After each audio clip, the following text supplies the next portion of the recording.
Alright, so hello everyone, कैसे हो मेरे प्यारे प्यारे बच्चों? क्या हालचाल है आप लोगों के?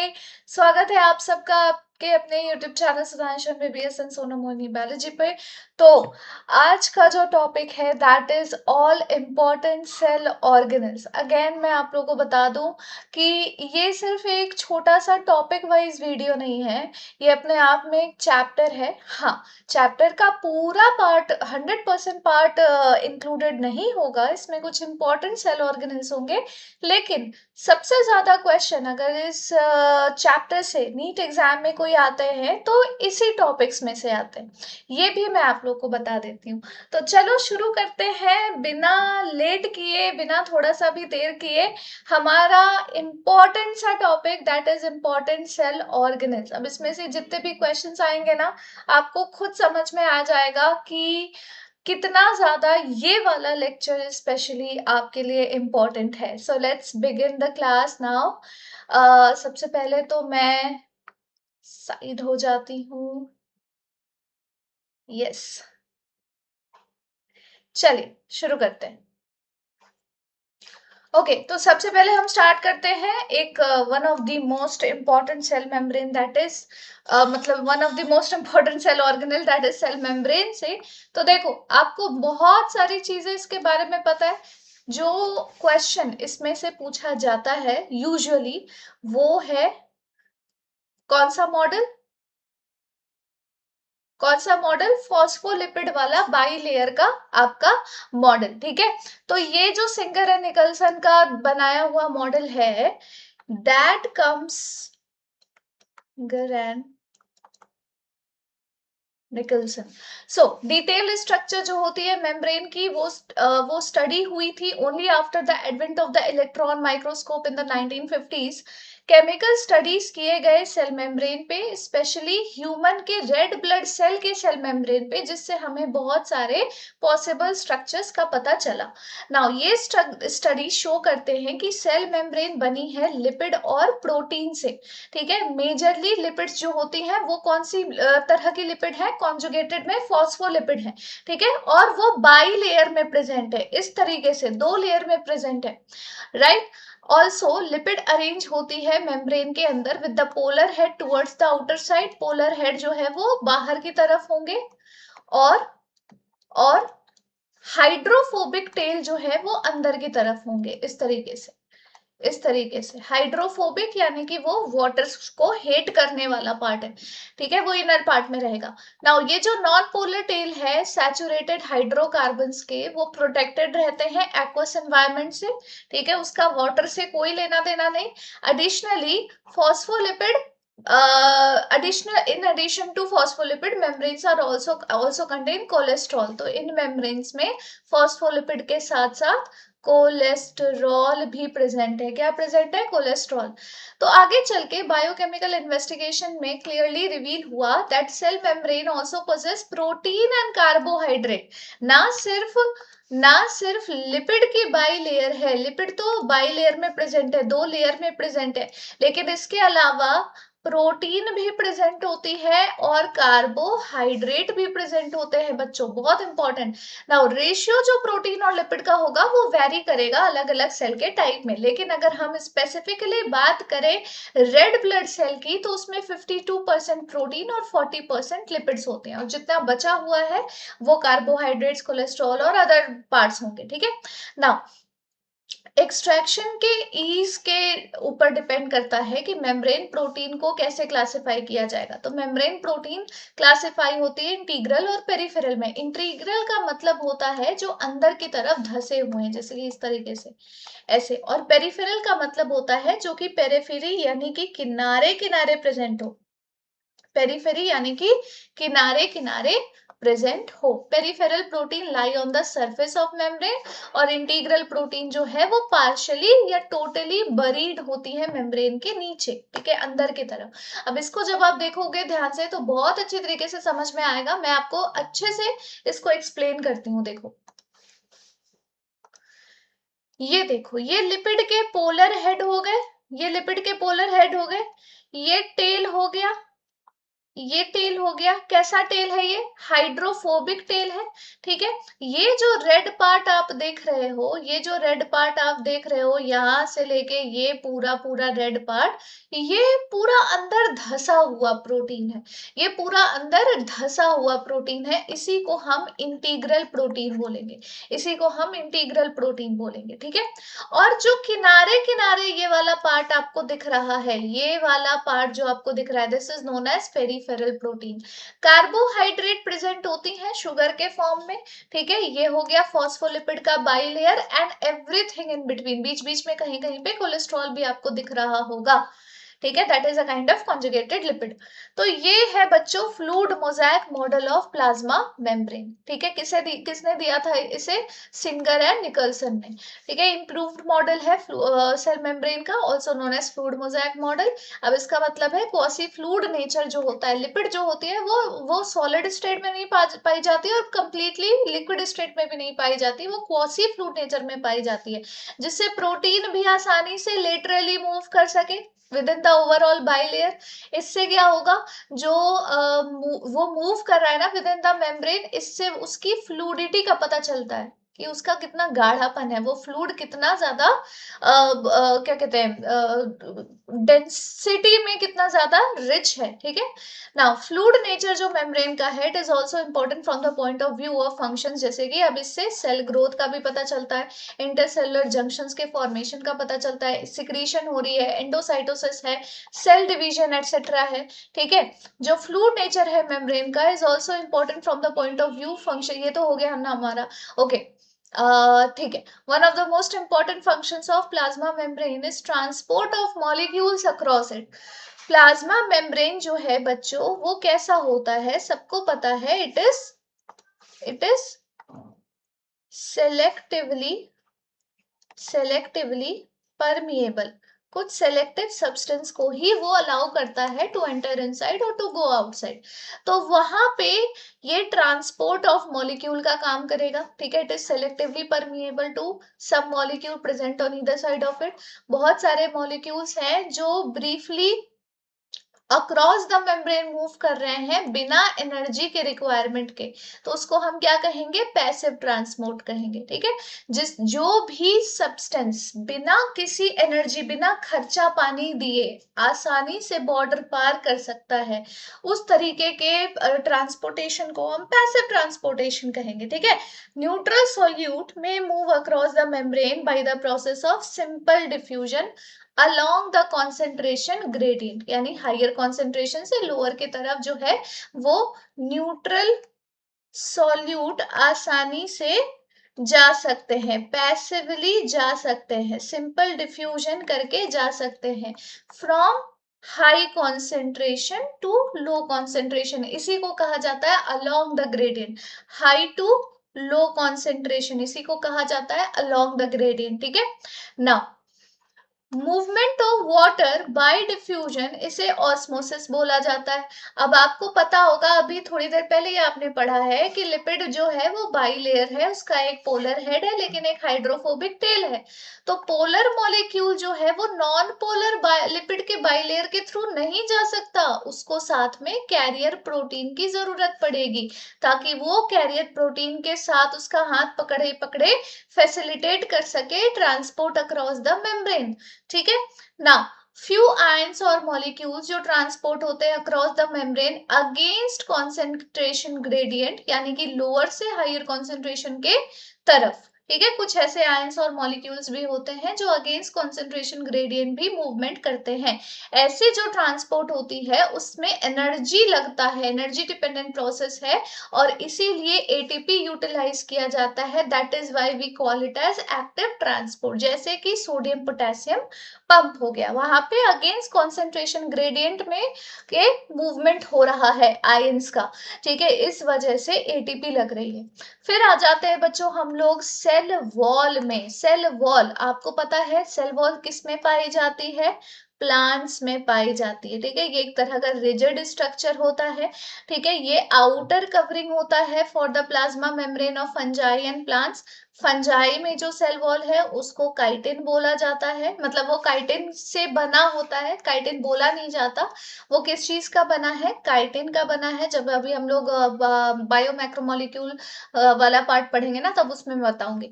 और प्लांट जो है वो सेलुलोज से बना होता है, सेलुलोज से बना होता है। सेल वॉल ना सिर्फ शेप देता है सेल को, बल्कि वो उसे प्रोटेक्ट भी करता है फ्रॉम मैकेनिकल डैमेज और इन्फेक्शन। और उसके साथ साथ सेल टू सेल इंटरैक्शन भी करवाता है, बैरियर भी प्रोवाइड करता है अनडिजायरेबल मैक्रोमोलिक्यूल के लिए। जो मैक्रोमोलिक्यूल चाहिए ही नहीं सेल को, उसको वो अंदर जाने नहीं देगा। एल्गी के पास भी सेल वॉल होता है, जो सेलुलोज, गैलेटन्स, मैनन्स और मिनरल जैसे कैल्शियम कार्बोनेट का बना है, जबकि प्लांट में वो सेलुलोज, हेमीसेलुलोज, पेक्टिन और प्रोटीन का बना हुआ होता है। सेल वॉल जो यंग प्लांट में होती है उसे प्राइमरी वॉल बोलते हैं, ग्रोथ के लिए केपेबल है, धीरे धीरे डिमिनिश हो जाती है जैसे जैसे सेल मैच्योर करता है। उसके बाद सेकेंडरी वॉल खड़ी हो जाती है, जो कि सेल के इनर साइड से और मेम्ब्रेन के टुवर्ड्स बनना शुरू करती है। तो प्राइमरी वॉल और सेकेंडरी वॉल के बीच का डिफरेंस समझ में आ गया? क्वेश्चंस में करेंगे तो अच्छे से और समझ में आएगा। फिर आता है मिडिल लैमेली। ये एक ऐसा लेयर है जो कैल्शियम पेक्टेट का बना हुआ है। ठीक है, ये याद रखना हमेशा। होल्ड करता है या चिपका के रखता है, ग्लू करके रखता है डिफरेंट नेबरिंग सेल्स को एक साथ। सेल वॉल और मिडिल लैमेली ट्रैवर्स होगा प्लाज्मोडेस्माटा के थ्रू, जो कंटेन करेगा साइटोप्लाज्मा ऑफ नेबरिंग सेल। कुछ इस तरीके से समझो। ठीक है, ये अगर प्लांट सेल के नेबरिंग सेल्स हैं तो बीच से इस तरीके से मिडिल लैमेली गुजरता है, इस तरीके से मिडिल लैमेली गुजरता है। ठीक है, और ये ट्रैवर्स्ड होता है प्लाज्मोडेस्माटा के थ्रू। चलिए, अब आ जाते हैं हम लोग एंडोमेम्ब्रेन सिस्टम में। अब एंडोमेम्ब्रेन सिस्टम क्या है? सेल के अंदर ना ये एक सिस्टम पाई जाती है जिसमें जो क्या कहते हैं, देखो अभी अभी समझ में आएगा, एक second. While each of the membrane organelle वो डिस्टिंक्ट होते हैं in terms of structure and function. बहुत सारे ऐसे होते हैं जो एक सिस्टम के अंदर कोऑर्डिनेटेड फंक्शंस परफॉर्म करते हैं, उसी को एंडोमेम्ब्रेन सिस्टम बोला जाता है। अब ये एंडोमेम्ब्रेन सिस्टम इंक्लूड करेगा endoplasmic reticulum, ER, Golgi complex, lysosome और वैक्यूल। ठीक है, सिंस फंक्शंस जो है माइटोकॉन्ड्रिया की, क्लोरोप्लास्ट और पेरोक्सिसोम की, वो कोऑर्डिनेटेड नहीं है विद द अबव कंपोनेंट, इसीलिए माइटोकॉन्ड्रिया, क्लोरोप्लास्ट, पेरोक्सिसोम्स ये सब एंडोमेम्ब्रेन सिस्टम का पार्ट नहीं है। यानी endoplasmic reticulum, Golgi complex, lysosomes और वैक्यूल, ये चारों का जो काम है ना वो एक दूसरे से जुड़ा हुआ है, वो एक दूसरे के बिना काम नहीं हो पाएगा। चलिए, सबसे पहले देखते हैं इलेक्ट्रॉन माइक्रोस ये एंडोप्लाज्मिक रेटिकुलम। एंडोप्लाज्मिक रेटिकुलम बनी है presence of network of reticulum of tiny tubular structure, जो कि साइटोप्लाज्म में स्कैटर्ड होता है, उसी को हम ईआर बोलते हैं। ईआर डिवाइड करता है इंट्रासेलुलर स्पेस को। इंट्रासेलुलर स्पेस मतलब कि एंडोप्लाज्मिक रेटिकुलम के अंदर जितने भी पार्ट्स हैं वो दो डिस्टिंक्ट कंपार्टमेंट में डिवाइडेड होंगे, दैट इज लूमिनल। ठीक है, लूमेन होगा इनसाइड ईआर और एक्स्ट्रा लूमिनल होगा, यानी कि क्या कहते हैं, एक साइटोप्लाज्म वाला जो कंपार्टमेंट है उसमें। नाउ ईआर जो है वो राइबोसोम्स अगर अटैच करता हुआ शो कर रहा है आउटर सरफेस पे, तो हम उसे आर ई आर बोलेंगे, रफ एंडोप्लाज्मिक रेटिकुलम बोलेंगे। लेकिन अगर वो अपीयर करेगा स्मूथ, ठीक है, और वहां पे राइबोसोम की मतलब एब्सेंस होगी, प्रेजेंस नहीं होगी, तो हम उसे बोलेंगे smooth endoplasmic reticulum. Are E are frequently observe होता है उन सेल्स में जिसमें एक्टिवली प्रोटीन सिंथेसिस और सिक्रीशन होनी है। ठीक है, जैसे कि जहां पर भी जिस तरह के भी सेल्स में बहुत तेजी से रीजनरेशन का प्रोसेस होता है, ऐसे जगहों पर जो सेल्स पाए जाते हैं वहां पे आर ई आर ज्यादा ऑब्जर्व किया जाता है। Then they are extensive, continuous है with the outer membrane of the nucleus. Smooth endoplasmic reticulum is the major site of the synthesis of lipid. ठीक है, एनिमल सेल्स में लिपिड जैसे steroidal hormones जो है वो सिंथेसाइज होते हैं स्मूथ एंडोप्लाज्मिक रेटिकुलम में। फिर अगर हम बात करें गोल्जी एपरेटस की, तो कैमिलो गोल्जी ने सबसे पहले इसे ऑब्जर्व किया था। ये एक डेंसली स्टेन्ड रेटिकुलर स्ट्रक्चर हुआ करता था नियर द न्यूक्लियस। ठीक है, इसे गोल्जी बॉडीज उनके नाम पे ही रखा गया ना। फ्लैट डिस्क शेप का सैक या सिस्टर्ने होती है जो 0.5 माइक्रोन से 1 माइक्रोन डायमीटर तक होगी। ये पैरेलल फॉर्म में स्टैक्ड है, देखो इस तरीके से, they are parallel to each other. ये सब स्टैक्स जो हैं ये पैरेलल टू ईच अदर हैं ना। सिस्टर्ने वेरिड नंबर में पाए जाते हैं गोल्जी कॉम्प्लेक्स में। ये सब क्या है, ये सब सिस्टर्ने ही तो है। The Golgi cisternae concentrically arrange होंगे न्यूक्लियस के पास और एक कॉन्वेक्स सिस का फॉर्मेशन करेंगे। ठीक है, या फिर हम बोल सकते हैं फॉर्मिंग फेज। ठीक है, वो फॉर्मिंग फेज हो गया, और कॉनकेव ट्रांस जो है वो मैच्योरिंग फेज हो गया। सिस यानी कि फॉर्म करना, किसी चीज को बनाना। ट्रांस यानी कि किसी चीज का मैच्योरेशन होगा, मैच्योर फेज। ठीक है, ये इंटायरली डिफरेंट है लेकिन आपस में इंटरकनेक्टेड है। अब देखो इसका फंक्शन क्या है। गोल्जी एपरेटस का काम होता है फंक्शन ऑफ पैकेजिंग मटेरियल, फिर उसे हम इंट्रासेलुलर टारगेट्स में या फिर सिक्रीट करेंगे सेल के बाहर। ठीक है, उसे डिलीवर करेंगे इंट्रासेलुलर टारगेट में या फिर बाहर सिक्रीट करेंगे। ये इसका काम है गोल्जी एपरेटस का, कि जो भी चीज बनी है, सिंथेसाइज हुई है एंडोप्लाज्मिक रेटिकुलम के द्वारा या किसी भी चीज के द्वारा, तो वो पैकेज्ड होगी और यहाँ पे सिक्रीट होगी। देन मटेरियल पैकेज होगी इन द फॉर्म ऑफ छोटे छोटे वेसिकल्स, इस तरीके के छोटे छोटे वेसिकल्स के फॉर्म में। ठीक है, फ्रॉम द एंडोप्लाज्मिक रेटिकुलम, जो कि सिस फेज के साथ फ्यूज्ड होता है और फिर धीरे धीरे मूव होता है टुवर्ड्स द मैच्योरिंग फेज। इससे एक्सप्लेन होता है कि क्यों गोल्जी एपरेटस जो है वो close association with endoplasmic reticulum में है। ठीक है, नंबर ऑफ प्रोटीन जो सिंथेसाइज होती है राइबोसोम्स के द्वारा ऑन द एंडोप्लाज्मिक रेटिकुलम वो मॉडिफाई होती है गोल्जी एपरेटस के सिस्टर्ने में, और ट्रांस फेज के थ्रू यानी मैच्योरेशन फेज के थ्रू वो बाहर निकलेगी। मैच्योरेशन फेज बोलो, ट्रांस फेज बोलो, कॉनकेव फेज बोलो, एक ही बात है। So Golgi apparatus is the important site for formation of glycolipids and glycoprotein and glycolipid. चलिए फिर हम बात करते हैं suicidal bag of the cell की, दैट इज लाइसोसोम। ये एक मेम्ब्रेन बाउंडेड वेसिकुलर स्ट्रक्चर है जो बना होता है गोल्जी एपरेटस के प्रोसेस ऑफ पैकेजिंग के टाइम पे। ठीक है, जब वो पैकेजिंग का प्रोसेस कर रहा होगा उस टाइम पे कुछ वेसिकुलर स्ट्रक्चर्स बनेंगी, that is known as lysosome. ये आइसोलेटेड लाइसोसोम वेसिकल्स जो है वो बहुत रिच होते हैं हाइड्रोलिटिक एंजाइम से। हाइड्रोलिटिक एंजाइम बोले तो लाइपेज, प्रोटीएज, कार्बोहाइड्रेसेस, जो कि इन तरह के बायोमोलिक्यूल्स को डाइजेस्ट करने के लिए इंपॉर्टेंट है। नाउ ये एक्टिव होंगे एसिडिक पीएच में। ये एंजाइम्स केपेबल होते हैं कार्बोहाइड्रेट डाइजेस्ट करने के लिए, प्रोटीन, लिपिड और न्यूक्लिक एसिड को डाइजेस्ट करने के लिए। फिर आता है वैक्यूल, एक मेम्ब्रेन बाउंड स्पेस है साइटोप्लाज्म में। It contains water, SAP, excretory product और दूसरे दूसरे मटेरियल जो कि फिलहाल के लिए यूजफुल नहीं है सेल में, लेकिन हो सकता है आगे यूजफुल हो। ठीक है, जैसे हमारे घरों में स्टोर रूम होता है ना, स्टोर हाउस या स्टोर रूम होता है, वैसे समझ लो वैक्यूल्स है सेल के लिए।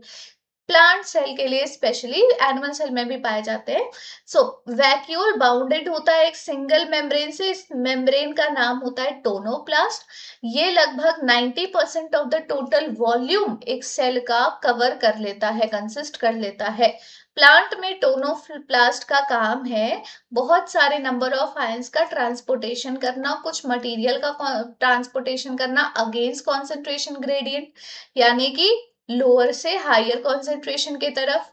ठीक है, that is inside the vacuole, और इसीलिए इसका कॉन्सेंट्रेशन हाई होता है देन द साइटोप्लाज्म। मतलब ये अगर एक सेल है, देखो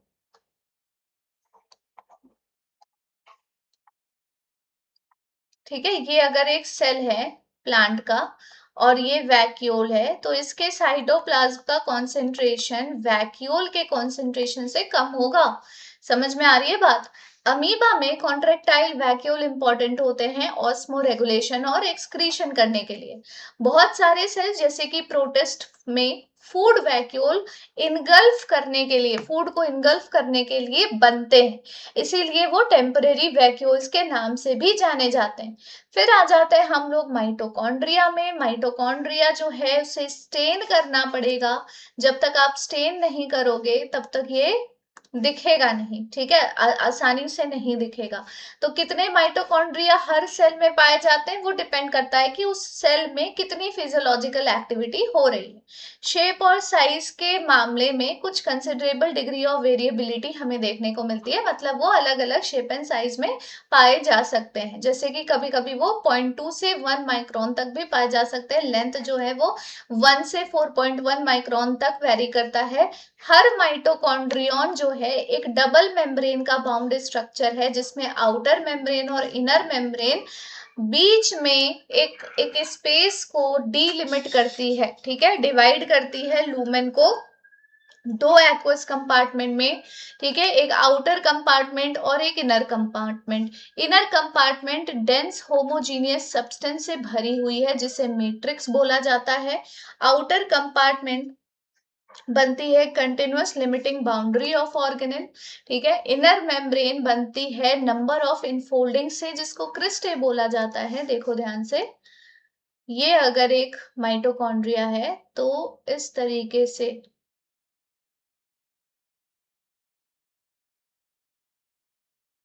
ठीक है, ये इस तरीके से प्रेजेंट होगा। अंदर वाले पार्ट को मैट्रिक्स बोलेंगे, इस वाले पार्ट को हम मैट्रिक्स बोलेंगे, ठीक है। ये वाला जो हो गया ये क्रिस्टे हो गया, राइट। क्रिस्टे इंक्रीज करता है सरफेस एरिया। क्रिस्टे का काम क्या है? सरफेस एरिया इंक्रीज करना।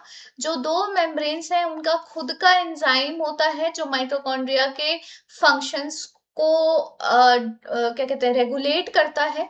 माइटोकॉन्ड्रिया में एरोबिक रेस्पिरेशन होती है, it is a site of aerobic respiration, जिसके वजह से एटीपी बनती है और इसीलिए हम इसे power house of the cell बोलते हैं। मैट्रिक्स में सिंगल सर्कुलर डीएनए मॉलिक्यूल अपना खुद का पाया जाता है, अपना खुद के कुछ आरएनए मॉलिक्यूल्स होते हैं, राइबोसोम्स होते हैं 70s टाइप के, ठीक है, और रिक्वायर्ड होते हैं for the synthesis of protein. Mitochondria fission के थ्रू डिवाइड हो सकती है। चलो बच्चों, अब one of the most important plant cell का एक सेल ऑर्गेनेल है, दैट इज प्लास्टिड। प्लास्टिड पाया जाता है प्लांट सेल में और कुछ यूग्लिनॉइड्स में, ठीक है। इसे माइक्रोस्कोप में हम ऑब्जर्व कर सकते हैं क्योंकि ये लार्ज होते हैं साइज में। स्पेसिफिक पिगमेंट इनमें पाए जाते हैं जो इम्पार्ट करता है specific colour to the plant. और टाइप ऑफ पिगमेंट के बेसिस पर हम क्लासिफाई कर सकते हैं प्लास्टिड को as chloroplast, chromoplast and leucoplast. Chloroplast के बारे में सबको पता है, जग जाहिर है कि वो क्लोरोफिल कंटेन करता है, क्लोरोफिल पिगमेंट कंटेन करता है। कुछ कैरोटेनॉइड पिगमेंट्स भी होते हैं जो रिस्पॉन्सिबल होते हैं लाइट एनर्जी को ट्रैप करने के लिए, जो कि फोटोसिंथेसिस के लिए एसेंशियल है। नाउ क्रोमोप्लास्ट में कुछ फैट सोल्यूबल कैरोटेनॉइड पिगमेंट्स पाए जाते हैं, जिसको कैरोटीन बोला जाता है, ज़ैंथोफिल बोला जाता है, और बाकी दूसरे तरह के भी कैरोटेनॉइड्स होते हैं। इससे ना प्लांट को येलो, ऑरेंज, रेड कलर मिलता है, ठीक है। ल्यूकोप्लास्ट कलरलेस प्लास्टिड होती है जो सिर्फ न्यूट्रिएंट स्टोर करता है, जिसमें आ जाता है अमाइलोप्लास्ट। अमाइलो वर्ड से अमाइलेज याद करना, विच इज अ क्या कहते हैं, कार्बोहाइड्रेट डाइजेस्टिंग एंजाइम, तो ये कार्बोहाइड्रेट वाला होगा, ठीक है। फिर इलायोप्लास्ट से ऑयल याद करना, ऑयल्स एंड फैट्स, और एल्यूरोप्लास्ट से प्रोटीन याद करना। याद है आपको कि मोनोकॉट सीड में एल्यूरोन मेम्ब्रेन, एल्यूरोन लेयर पाई जाती है which is proteinaceous in nature, है ना। मेजॉरिटी ऑफ क्लोरोप्लास्ट जो है ग्रीन प्लांट्स में, उसमें मीजोफिल सेल्स होती हैं, ठीक है, वो mesophyll cells of the leaves में पाई जाती हैं। जो क्लोरोप्लास्ट वाला जो क्या कहते हैं, ग्रीन प्लांट्स में जो क्लोरोप्लास्ट है वो ज्यादातर लीव्स के मीजोफिल सेल्स में पाए जाएंगे ताकि वो फोटोसिंथेसिस में पूरा पूरा योगदान दे सके। लेंस शेप के होंगे, ओवल होंगे, स्फेरिकल, डिस्कॉइड या रिबन लाइक भी हो सकते हैं। इसका वेरिएबल लेंथ है 5 to 10 माइक्रोन, विड्थ है 2 to 4 माइक्रोन। ठीक है, इसके जो नंबर है कि एक सेल में कितना क्लोरोप्लास्ट होगा वो वेरी कर सकता है। क्लेमाइडोमोनास में एक ही पाया जाता है, जबकि ग्रीन एल्गा में 20 से 40 पाए जाते हैं। तो माइटोकॉन्ड्रिया के ही तरह क्लोरोप्लास्ट भी डबल मेम्ब्रेन बाउंड होती है, जिसमें इनर क्लोरोप्लास्ट जो है वो रिलेटिवली कम परमिएबल है। जो स्पेस डिलिमिटेड है, ठीक है, बाय क्या कहते हैं, limited by the inner membrane, उसे स्ट्रोमा बोला जाता है। जिस तरह से मैट्रिक्स था ना, जिस तरह से मैट्रिक्स था माइटोकॉन्ड्रिया में, उसी तरह से स्ट्रोमा होता है कहाँ पे? क्लोरोप्लास्ट में, क्लोरोप्लास्ट में। ठीक है, मैट्रिक्स माइटोकॉन्ड्रिया में। डन। अब उसके अंदर कुछ flat membranous sac like structure पाई जाएगी, जिसे थाइलाकॉइड बोला जाएगा, इस तरीके से। ठीक है, प्रेजेंट होगी स्ट्रोमा में। थाइलाकॉइड स्टैक्स में जब होती है, स्टैक्स में इस तरीके से एक के ऊपर एक के ऊपर एक, जैसे कि पाइल्स ऑफ कॉइन्स। ठीक है, लाइक पाइल्स ऑफ कॉइन्स, उसे ग्रैना बोलते हैं। अब इसे हम क्या बोलेंगे? ये सिंगल पाइल है तो इसे हम ग्रैनम कहेंगे। बहुत सारे ऐसे होंगे तो हम उसे ग्रैना कहेंगे। ठीक है, और द इंटरग्रेनल थाइलाकॉइड। इन एडिशन कुछ फ्लैट मेम्ब्रेनस ट्यूब्यूल्स भी होती हैं, जिसे स्ट्रोमा लैमेली बोला जाता है, जो कि एक थाइलाकॉइड को दूसरे थाइलाकॉइड से कनेक्ट करती है, डिफरेंट ग्रैना के थाइलाकॉइड्स को कनेक्ट करती है। ना, थाइलाकॉइड का जो मेम्ब्रेन है वो एक स्पेस को डिलिमिट करता है, जिसे लूमेन बोला जाता है। यानी थाइलाकॉइड का जो ये मेम्ब्रेन है, मेम्ब्रेन ऑफ थाइलाकॉइड, ये थाइलाकॉइड है, इसके अंदर के पार्ट को लूमेन बोला जाता है बच्चों। ठीक है ना, जो क्लोरोप्लास्ट का स्ट्रोमा है उसमें कुछ एंजाइम्स भी पाए जाते हैं, जो जरूरी है कार्बोहाइड्रेट और प्रोटीन की सिंथेसिस के लिए। ये छोटे double stranded circular DNA contain करता है अपना खुद का, इसके पास डीएनए होता है, राइबोसोम होता है। ठीक है, क्लोरोफिल पिगमेंट भी प्रेजेंट होती है थाइलाकॉइड में। राइबोसोम जो क्लोरोप्लास्ट में पाए जाते हैं वो 70s टाइप के होते हैं, और साइटोप्लाज्म के जो राइबोसोम्स होते हैं वो 80s टाइप के होते हैं, ये याद रखना। अब जब राइबोसोम का जिक्र हो ही रहा है तो अच्छे से हो जाए, राइबोसोम्स पढ़ते हैं फटाफट से। ग्रैनुलर स्ट्रक्चर होती है, छोटे छोटे ग्रेन्स के फॉर्म में पाई जाती है। इसमें कोई भी मेम्ब्रेन नहीं होता, not surrounded by any membrane. सबसे पहले से ऑब्जर्व किया था जॉर्ज पैलेडे ने 1953 में, और ये बना होता है आरएनए का, राइबोन्यूक्लिक एसिड और प्रोटीन का बना हुआ होता है। यूकैरियोटिक राइबोसोम्स 80s टाइप के होते हैं, जबकि प्रोकैरियोटिक राइबोसोम्स 70s टाइप के होते हैं। इसके दो सब यूनिट्स हैं, एक लार्जर सब यूनिट और एक स्मॉलर सब यूनिट। लार्जर सब यूनिट जो होती है 80s राइबोसोम में, वो 60s, और स्मॉलर सब यूनिट 40s की पाई जाती है, जबकि प्रोकैरियोट्स में वो 50s और 30s की पाई जाती है। एस का मतलब होता है सिडबर्ग्स कांस्टेंट या सिडबर्ग्स यूनिट, जिसका मतलब है सेडिमेंटेशन कोफिशिएंट। ठीक है, ये एक इनडायरेक्ट मेजर है डेंसिटी और साइज का। बोथ 70s और 80s राइबोसोम्स जो हैं वो दो सब यूनिट के बने होते हैं। फिर आ जाते हैं हम लोग साइटोस्केलेटन में। एक इलेबोरेटिव नेटवर्क होता है फिलामेंटस प्रोटीनेशियस स्ट्रक्चर का बना हुआ है, यानी छोटे छोटे पतले पतले फिलामेंट्स आपको सेल्स में देखने को मिलेंगे। प्रोटीनेशियस होते हैं नेचर में, बनते हैं माइक्रोट्यूब्यूल, माइक्रोफिलामेंट और कुछ इंटरमीडिएट फिलामेंट से, साइटोप्लाज्म में प्रेजेंट होते हैं, और इसी को साइटोस्केलेटन बोला जाता है। सेल में जो साइटोस्केलेटन होता है वो इन्वॉल्व होता है बहुत सारे फंक्शंस में, जैसे कि मैकेनिकल सपोर्ट, मोटिलिटी, या सेल का शेप मेंटेनेंस करना हो, ये सब चीजों के लिए। अब देखो ना, साइटो मतलब सेल, स्केलेटल का काम क्या होता है, स्केलेटन का काम क्या होता है? शेप प्रोवाइड करना, ठीक है, मोटिलिटी, रिजिडिटी, सपोर्ट प्रोवाइड करना, बस। चलो, फिर न्यूक्लियस जो है ये एक ऐसा सेल ऑर्गेनेल है जिसे सबसे पहले डिस्क्राइब किया था रॉबर्ट ब्राउन ने इन 1831। ठीक है। फिर इन मटेरियल ऑफ न्यूक्लियस को स्टेन किया गया बेसिक डाई से और इसका नाम दिया गया क्रोमेटिन बाय फ्लेमिंग। फ्लेमिंग ने क्रोमेटिन नाम दिया था। जब एक सेल इंटरफेज में होता है ना, तो उसका जो न्यूक्लियस है, यानी जब वो डिवाइड नहीं कर रहा है, तो वो एक्सटेंडेड होगा। ठीक है, वो न्यूक्लियो प्रोटीन फाइबर्स का बना होगा, that is known as chromatin. एक न्यूक्लियर मैट्रिक्स पाई जाएगी, जो न्यूक्लियस के अंदर एक गाढ़ा सा सब्सटेंस होगा। ठीक है, और कुछ एक और स्फेरिकल बॉडी पाई जाती है, गोल सी स्टेन्ड बॉडी पाई जाती है, ये इसको बोला जाता है न्यूक्लियोलस। इसको बोला जाता है न्यूक्लियोलस।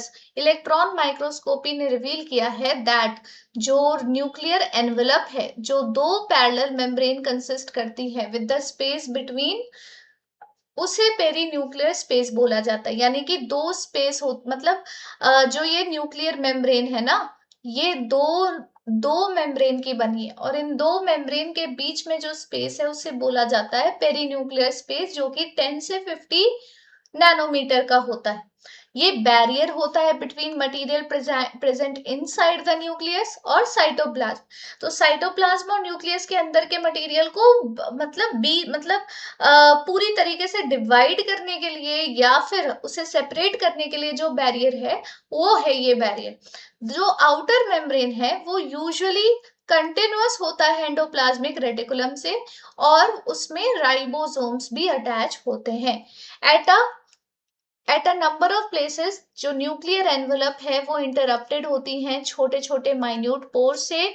ठीक है, वो बना होता है दो मेम्ब्रेन की फ्यूजन से, यानी जैसे ये है इनर मेम्ब्रेन है, ठीक है, इस तरीके से आउटर मेम्ब्रेन जो है वो प्रेजेंट होती है। तो ये जो छोटे छोटे पोर्स बन रहे हैं ना यहाँ पर, इन्हीं को क्या बोला जाता है, माइन्यूट पोर्स बोला जाता है, न्यूक्लियर पोर्स बोला जाता है। ये पैसेज प्रोवाइड करता है थ्रू विच, जिससे मूवमेंट आरएनए और प्रोटीन मॉलिक्यूल्स की हो सके दोनों डायरेक्शन में बिटवीन न्यूक्लियस और साइटोप्लाज्म। नॉर्मली एक सेल में एक ही न्यूक्लियस होता है, कभी कभी वेरिएशंस भी देखने को मिलते हैं। जो न्यूक्लियर मैट्रिक्स है, यानी कि उसको न्यूक्लियोप्लाज्म बोलेंगे, उसमें न्यूक्लियोलस भी देखने को मिलता है, क्रोमेटिन भी होता है। न्यूक्लियोलाई कुछ स्फेरिकल स्ट्रक्चर्स होती है न्यूक्लियोप्लाज्म में।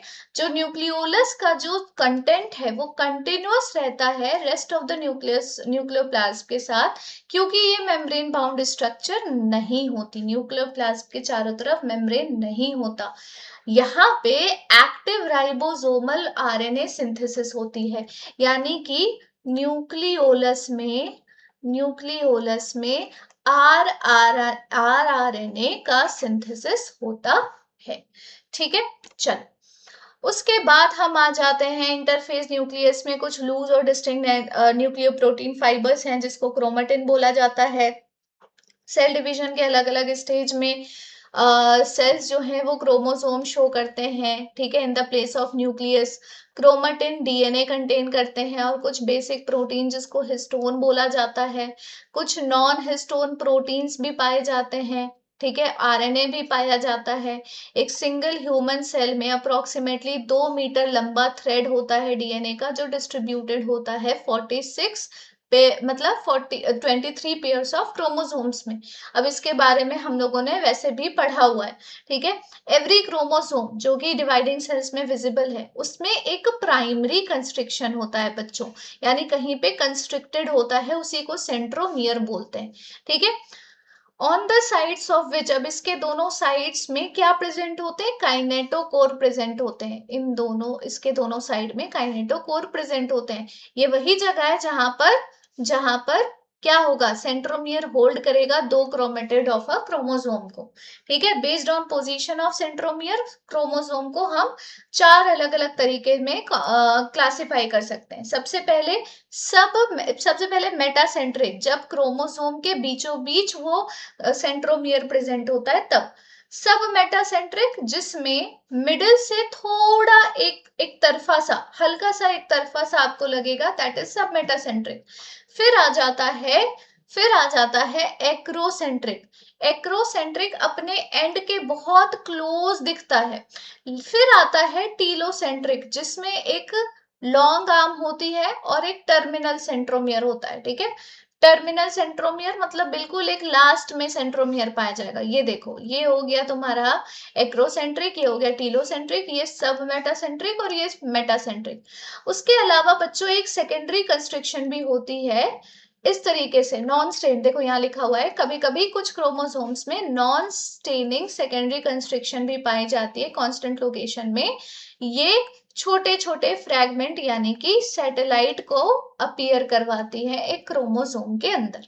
माइक्रोबॉडीज कुछ मेम्ब्रेन बाउंड माइन्यूट वेसिकल्स होती हैं जिनको माइक्रोबॉडीज बोला जाता है। इसमें बहुत सारे एंजाइम्स होते हैं जो प्लांट और एनिमल सेल्स दोनों में पाए जाते हैं। ये हो गया तुम्हारा पूरा का पूरा NCERT line by line complete.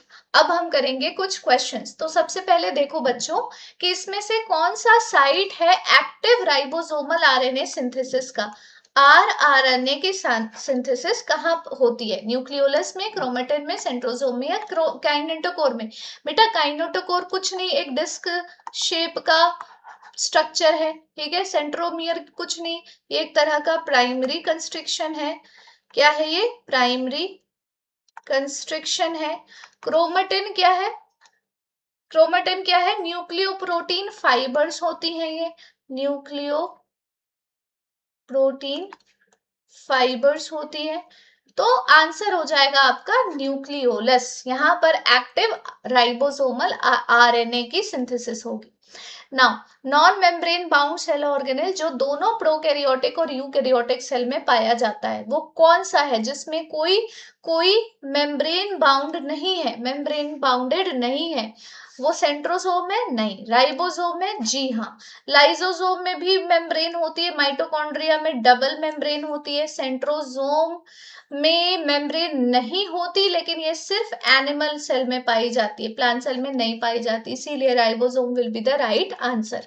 Next question, choose the correct statement regarding cell organelle and their inclusion. Endomembrane system include करता है गोल्जी कॉम्प्लेक्स, एंडोप्लाज्मिक रेटिकुलम और माइटोकॉन्ड्रिया? ना ना ना, ये तो सही नहीं है। रफ एंडोप्लाज्मिक रेटिकुलम बियर करता है राइबोसोम ऑन इट्स सरफेस, ये तो सही है। बोथ माइटोकॉन्ड्रिया और प्लास्टिड के पास सर्कुलर डीएनए होती है, ये भी सही है। नेटवर्क ऑफ माइक्रोट्यूब्यूल, माइक्रोफिलामेंट और इंटरमीडिएट फिलामेंट जो साइटोप्लाज्म में प्रेजेंट हो उसी को साइटोस्केलेटन कहते हैं, ये भी सही है। माइटोकॉन्ड्रिया एक सिंगल मेम्ब्रेन बाउंड स्ट्रक्चर है, ये गलत है। तो B C D will be the right answer and D is the right option, ठीक है। यही पूछा है ना, करेक्ट ही तो पूछा है, हाँ करेक्ट पूछा था। नाउ फिर से करेक्ट स्टेटमेंट हमको चूज करने हैं सेल मेम्ब्रेन के बारे में। ह्यूमन आरबीसी में 52% प्रोटीन और अच्छा 52% प्रोटीन होता है, ठीक है। मेजर फॉस्फोलिपिड जो है वो बाइलेयर में प्रेजेंट होती है, ये भी सही है। प्लाज्मा मेम्ब्रेन का एक्सटेंशन सेल के अंदर होता है, फॉर्म करता है मीजोसोम। चलो अभी देखते हैं इसके बारे में। Tail towards the inner part of lipid वो होती है हाइड्रोफोबिक और दस प्रोटेक्ट करती है फ्रॉम एक्वस मीडियम से। Tails towards the inner part, ठीक है। ग्लाइकोकेलिक्स प्रेजेंट होती है outer surface of plasma membrane में। अब आपको इसमें से करेक्ट आंसर बताना है, करेक्ट ऑप्शंस पहले तो बताने हैं, करेक्ट आंसर आपको बताना है कि इसमें से करेक्ट कौन कौन से स्टेटमेंट्स हैं, ठीक है। बहुत आसान है, कुछ नहीं है इसमें। क्वेश्चन ध्यान से पढ़ोगे ना, आ जाएगा सब कुछ, सब कुछ ही आ जाएगा। तो इसका आंसर क्या हो जाएगा? इसका आंसर हो जाएगा ए सही था, ठीक है, बी सही था और मीजोजोम वाला गलत हो गया, डी सही है, ये वाला गलत है। तो D will be the right answer. Next question है, देखो असर्शन रीजन का क्वेश्चन है। असर्शन है primary function of Golgi apparatus package करना material made by endoplasmic reticulum, deliver करना इंटरसेलुलर टारगेट और आउटसाइड द सेल, ठीक है। रीजन क्या है? Vesicle containing material made by the endoplasmic reticulum वो फ्यूज हो जाते हैं cis face of Golgi apparatus से, मॉडिफाई होके रिलीज होते हैं from the trans face of Golgi apparatus. अब आप लोग सोचो, पहले तो सोचो इस क्वेश्चन का क्या आंसर होगा, पहले सोचो इस क्वेश्चन का क्या आंसर होगा। ये दोनों बात सही है या नहीं? सही है, दोनों बात सही है और दोनों एक दूसरे को जस्टिफाई कर रहा है। So C will be the right answer, ठीक है। Now specialised membrane structure prokaryotic cell में जो सेल वॉल का फॉर्मेशन कराता है, डीएनए रेप्लिकेशन कराता है, वो membrane structure, specialised membrane structure क्या होगी? वो स्पेशलाइज्ड मेम्ब्रेन स्ट्रक्चर क्या होगी? तो इसे बच्चों मीजोजोम कहते हैं, इसे हम मीजोजोम कहते हैं। सो दैट इज ऑल, हो गए हमारे इंपॉर्टेंट सेल ऑर्गेनल्स बच्चों। आई होप आप लोगों को बहुत मजा आया और आपके सारे इंपॉर्टेंट सेल ऑर्गेनल्स कवर हो गए इसी टॉपिक के अंदर 40 मिनट्स के अंदर। एंड नाउ आपको इस तरह के टॉपिक से कोई भी क्वेश्चन आएगा ना, आप आसानी से कर पाओगे। सो दैट इज ऑल, मिलते हैं हम लोग अगले सेशन में, अगले क्लास में। तब तक के लिए take care, thank you so much and bye bye.